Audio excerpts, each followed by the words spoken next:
You're standing in the sweat-soaked basement of the MJQ Concourse in Atlanta. Right. A totally packed house. Exactly. It's like 1:30 in the morning, your ears are ringing, and you've just shelled out $30 to see a literal hip-hop legend, the masked rapper MF Doom. Which, $30 back then for an underground show was pretty steep. Yeah, it was.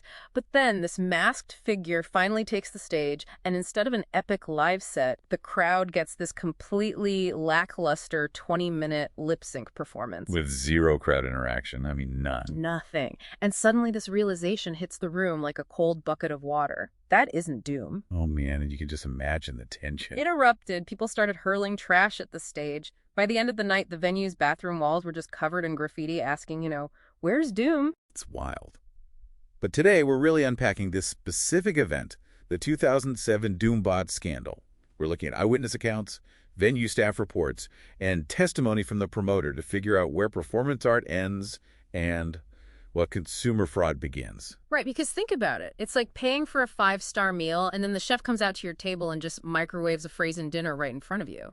That is a perfect analogy, and it really redefined the whole artist-fan contract. Yeah. But you have to understand the context here. Doom's entire brand was built on being a comic book-style supervillain. Right, Dr. Doom from Marvel. Exactly. And in the Marvel universe, Dr. Doom uses these things called Doombots. They're mechanical decoys he sends out to do his dirty work.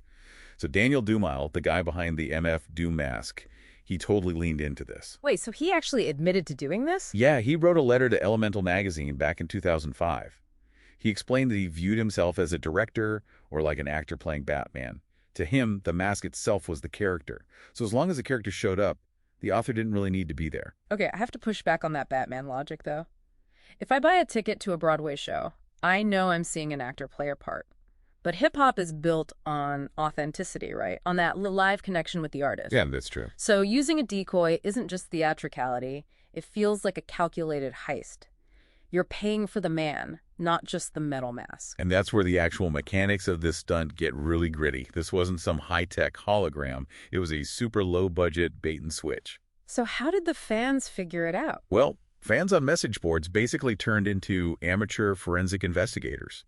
They cross-referenced photos from the MJQ show with a local Atlanta DJ named Wisu. Oh, wow. They really went digging. They did. And the smoking gun was his hands. They matched the hand scars. I mean, you can't fake the specific marks on a man's knuckles. That is crazy. So the supervillain outsourced his gig to a local guy while he, just stayed home? Potentially, yeah. Word was he might have just been hanging out at home in Kennesaw.